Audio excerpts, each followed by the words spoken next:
Hello students, आज हम आपकी इंग्लिश की बुक बी हाइव की एक पोएम स्टडी करेंगे, अ legend of the north land. And the poetess of this poem is Phoebe carry. इस पोएम की जो पोएटेस हैं, जो कवयित्री हैं, उनका नाम है Phoebe carry. This poem narrates the legend of an old lady who angered St. Peter because of her greed. इस पोएम में नरेट किया गया है। नरेट का मीनिंग होता है सुनाना। लेजेंड, लेजेंड मतलब होता है स्टोरी। एक कहानी सुनाई गई है एक ओल्ड लेडी की जिसने एंगर्ड कर दिया। एंगर का मतलब होता है नाराज़ कर दिया सेंट पीटर को because of her greed. Saint Peter एक संत थे, उनको उस लेडी ने नाराज़ कर दिया अपने लालच के कारण। Now come to the stanza one of the poem. Away away in the north land where the hours of day are few and the nights are so long in winter that they cannot sleep them through. Away away in the north land, बहुत दूर की एक जगह है north land. वहाँ की ये कहानी है where the hours of the day are few, जहाँ पे जो दिन थे वो बहुत छोटे होते थे, and the nights are so long in winter, और जो रातें थी वो बहुत लंबी होती थी, that they cannot sleep them through, कि पूरी रात सोकर बिताना मुश्किल होता था। Second stanza, where they harness the swift deer, where they harness the swift reindeer to the sledges when it snows, and the children look like bear's cubs in their funny furry clothes. जहाँ पर वो harness करते थे, harness मतलब बांध देते थे अपने रेनडियर्स को। रेनडियर होती एक एनिमल है जो कि जहाँ बर्फ़ होती है वहाँ पर ये रहता है। स्विफ्ट मीन्स बहुत ज़्यादा तेज़, वेरी एक्टिव, बहुत फास्ट जो रेनडियर्स थे उनको वो बांध देते थे टू द स्लेजेस। स्लेजेस एक गाड़ी होती है जो कि बर्फ़ के ऊपर चलती है, उससे वो रेनडियर्स को बांध देते थे व्हेन इट स्नोज, जब बर्फ़ गिरती थी, स्नोफॉल होता था।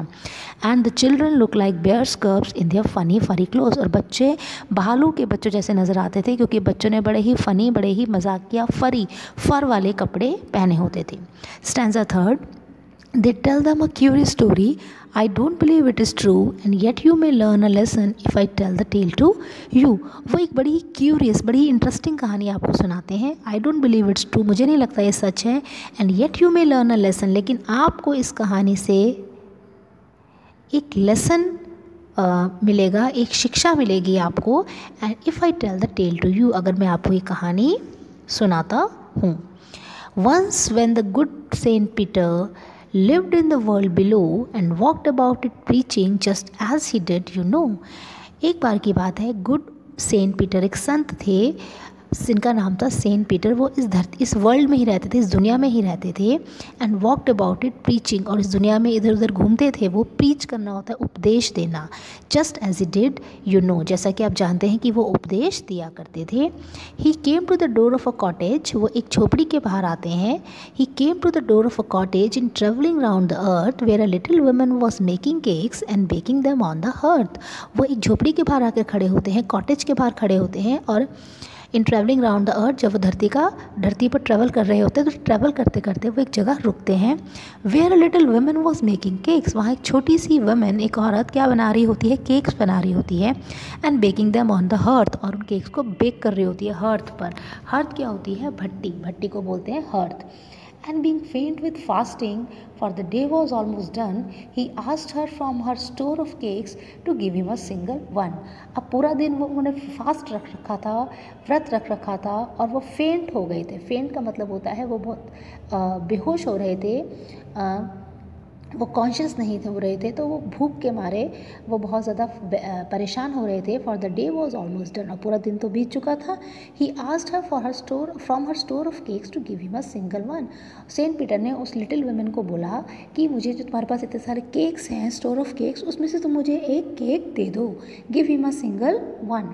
सो she made a very little cake, उसने क्या किया, उस लेडी ने एक छोटा सा केक बनाया। So she made a very little cake, but as it baking lay she looked at it and thought it seemed too last to give away.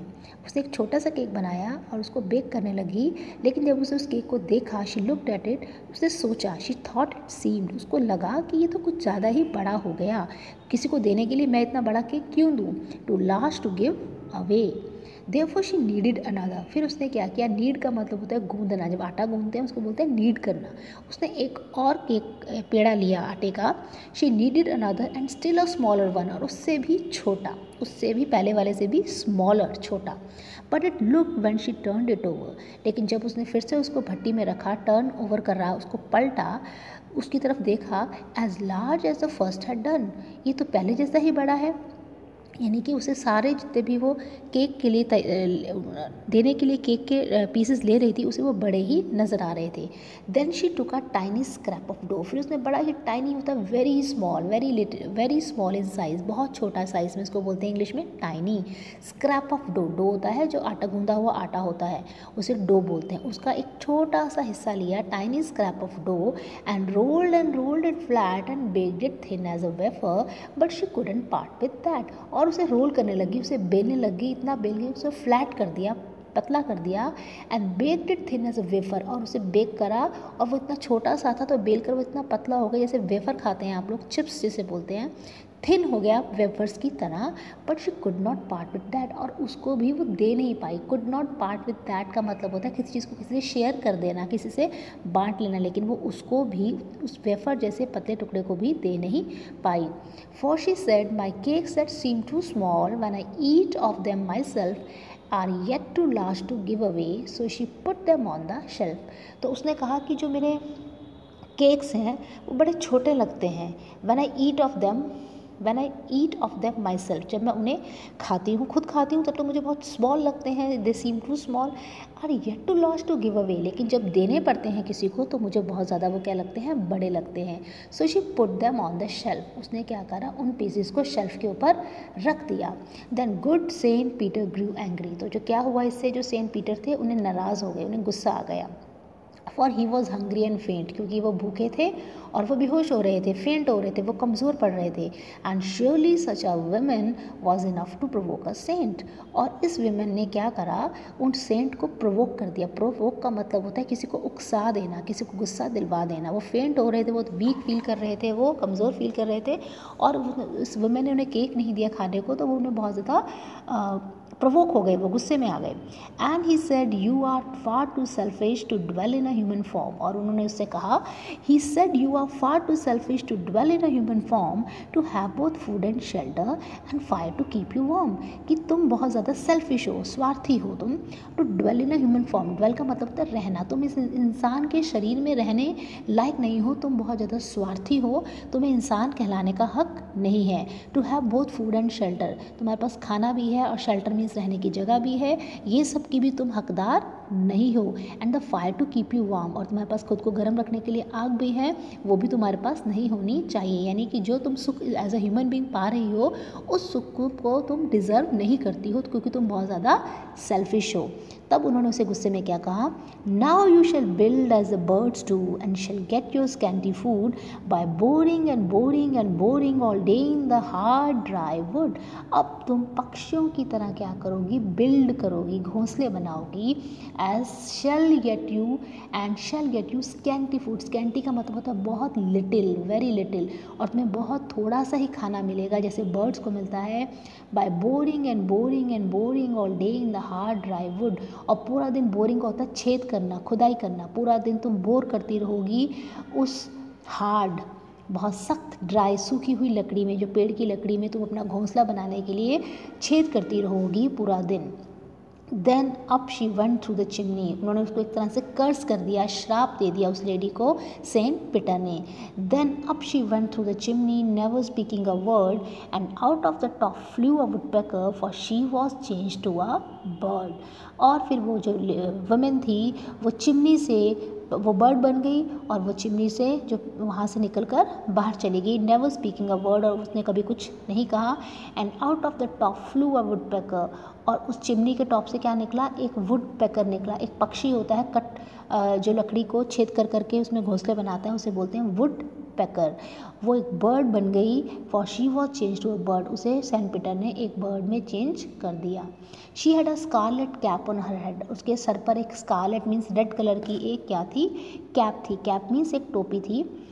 And that was left the same, और वो वैसे की वैसे ही रह गई, but all the rest of her clothes were burn black as coal in the flame, और बाकी सारे कपड़े उसके कोयले की तरह से, आग में कोयला जल जाता है वैसे ही जल गए उसके कपड़े, सिर्फ उसके सर पे जो रेड वाली कैप थी वो वैसे की वैसे ही रहेगी, जैसे बर्ड के सर पर एक रेड कलर की कोई कलगी होती है, एक फेदर जैसा होता है, वो उसके सर पर रह गया।